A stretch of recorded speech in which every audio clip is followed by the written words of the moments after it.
Est-ce que vous avez déjà vu un entrepreneur africain dire qu'il vient d'une famille riche? Je veux dire, parmi nos entrepreneurs successful là, est-ce que vous en avez déjà entendu dire qu'ils viennent d'une famille riche? C'est à croire que la plupart d'entre eux ont vécu dans des quartiers difficiles, la plupart d'entre eux n'avaient pas d'argent pour aller à l'école, n'avaient pas d'argent pour s'acheter des chaussures, mangeaient quasiment une fois tous les 2 jours. C'est comme si la plupart d'entre eux viennent de l'échelle la plus basse du peuple en fait. C'est comme si personne d'entre eux n'admet en tout cas que voilà, je suis pas allé de zéro, voilà, j'ai peut-être eu la chance quand j'étais jeune, mes parents avaient un peu de moyens, j'ai fait des grandes écoles, etc. Donc c'est vraiment à croire que dans notre milieu africain, les familles riches génèrent vraiment que des cancres, génèrent vraiment que des bébés à maman comme on dit souvent. Et qu'à contrario, pour réussir, il faut faire partie d'une famille pauvre. Et je ne dis pas qu'ils le disent, hein, mais je dis que c'est l'impression qu'on peut finalement avoir. Parce que quand tu essayes d'écouter leur histoire, ben, que tu te rends compte que voilà, sur 5, 10, 20 entrepreneurs que tu vas suivre, chacun va te répéter « Ok, je viens d'une famille pauvre ». À un moment, tu vas te dire « Mais là,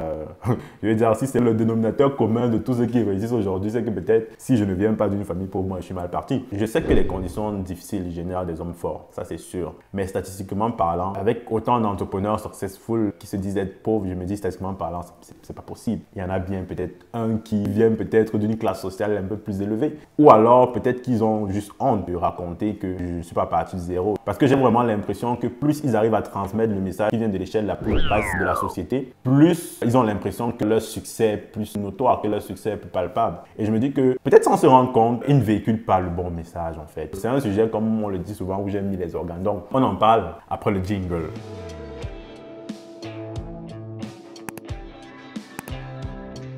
Allez, salut à toi, moi c'est Yvan de la chaîne Yvan Their Business. Comme son nom l'indique, sur cette chaîne on parle de business, on parle de mindset, on parle d'entrepreneuriat et on analyse en fait les événements du monde sous le spectre de la richesse, sous le spectre du business, sous le spectre de l'entrepreneuriat en général. Si tu es nouveau sur la chaîne, n'hésite pas à t'abonner, like la vidéo et surtout partage si tu penses qu'elle pourrait impacter d'autres personnes. Donc il y a de cela quelques jours, je parlais avec un ami de richesse et de classe sociale et il me dit « Yvan, je suis assez triste en fait, je suis pas bien ». Je lui dis pourquoi. Il me dit que dans ce monde, tout est une question de classe sociale. C'est-à-dire que si tu nais dans la classe ouvrière, malheureusement, tout ce que tu peux espérer, c'est avoir un travail et faire vivre ta famille. Et tu ne peux pas espérer jamais, au grand jamais, pouvoir toucher les tops de richesse. Bref, le transfert de classe sociale n'est pas quelque chose d'envisageable pour toi. Et à contrario, si tu nais dans une famille riche, tu as tout qui t'est mâché en fait. Tu ne fais plus d'efforts, tu as la vie toute tracée devant toi, tout est beau, tu peux juste te reposer sur tes lauriers et jamais, jamais tu ne descendras dans une classe ouvrière. Et il me disait que ce contraste-là rendait la vie injuste et que ça lui faisait tellement, tellement mal. J'avoue que j'étais un peu dérangé en fait parce que je me disais, quelque part, il a raison. Quelqu'un qui naît dans une classe ouvrière n'a pas de bol. Quelqu'un qui naît dans une classe riche peut se dire qu'il a du bol. Mais est-ce que ça vaut vraiment la peine d'être autant déçu? Et pour lui répondre, je lui ai dit 2 choses. La première chose, c'est que je pense qu'il n'a pas updaté son logiciel parce qu'il vit dans un monde d'avant. Parce qu'avec le monde d'aujourd'hui et surtout avec Internet, le transfert de classe sociale est beaucoup plus possible. Pourquoi je dis ça? Parce que avant Internet, pour lancer un business qui va te permettre justement de faire ton transfert de classe sociale, tu avais besoin de 2 choses. Tu as besoin de capital et tu as besoin d'accès aux médias. Et ces 2 choses-là étaient détenues par des rentiers qui faisaient justement partie de la classe des riches. C'est-à-dire que pour avoir de l'argent, tu devais emprunter à la banque, faire une hypothèque, etc. Pour avoir accès aux médias, tu devais passer par les médias traditionnels. Et ces 2 éléments-là qui sont fondamentaux au succès de n'importe quel type de business, a été détenu par une rente en fait. Par contre, qu'est-ce que Internet a changé? Avec Internet aujourd'hui, l'argent est une commodité. C'est-à-dire que quand tu fais quelque chose de brillant, trouver l'argent, franchement, c'est pas le truc le plus compliqué du monde. Tu peux faire des levées de fonds, tu peux faire des financements participatifs. Il existe tellement de méthodes quand tu fais quelque chose qui apporte de la valeur. Et deuxièmement, l'accès aux médias, on voit que n'importe qui peut se lever aujourd'hui et avoir une notoriété de ouf, et que même des médias traditionnels rêveraient juste d'avoir. Donc aujourd'hui, ce transfert de classe sociale là est beaucoup plus possible. Et deuxièmement, et je pense que là c'est le problème de beaucoup d'Africains. Tu vois la richesse sur l'échelle d'une vie, là où il faudrait l'évaluer sur des générations.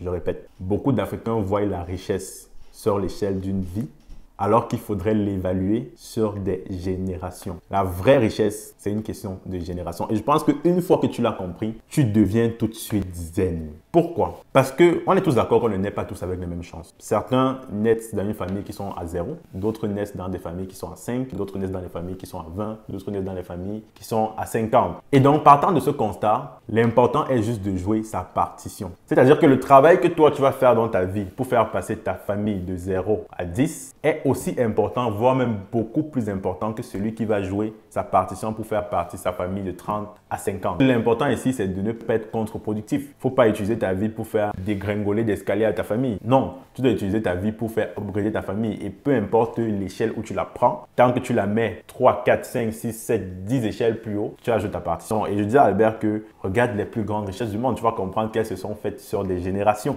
La famille Rothschild, les banquiers. Aucun être humain n'aurait pu atteindre ce que cette famille vaut aujourd'hui tout seul. C'est quelque chose qui s'est fait sur des générations. La famille Walton, ceux qui détiennent les Walmart et tout, c'est quelque chose qui s'est fait sur des générations. C'est une famille qui fait partie des familles les plus riches au monde. Et aucun être humain n'aurait pu bâtir ça seul. Ça s'est fait sur des générations. L'histoire de Bernard Arnault, c'est sur des générations. J'ai l'impression que nous, en Afrique, encore aujourd'hui, on veut toujours être les sauveurs, en fait. On veut toujours être celui-là qui a passé, on va dire, OK, il est parti de zéro, il a amené sa famille à 10 000, il est parti de zéro, il est devenu millionnaire. Et ça joue beaucoup sur notre ego. Ça joue beaucoup sur notre ego. Alors que le game, il n'est même pas là. Le game, c'est de pouvoir perpétuer la richesse. Je préfère 1000 fois quelqu'un qui quitte de zéro, qui arrive au million, sachant qu'il a préparé sa progéniture à quitter du million au milliard, que quelqu'un qui quitte de zéro, qui arrive au milliard, et ses enfants vont tout dilapider plus tard. Le vrai game est celui des générations. Et justement, je voulais arriver à ce point parce que je trouve que l'histoire que racontent beaucoup de nos entrepreneurs successful aujourd'hui, je ne sais pas s'ils le font intentionnellement là, mais c'est contre-productif en fait. C'est contre-productif parce que malheureusement, beaucoup de nos jeunes aujourd'hui n'auront pas d'exemple parce qu'on tient trop un discours d'une seule vie. Notre discours est tout le temps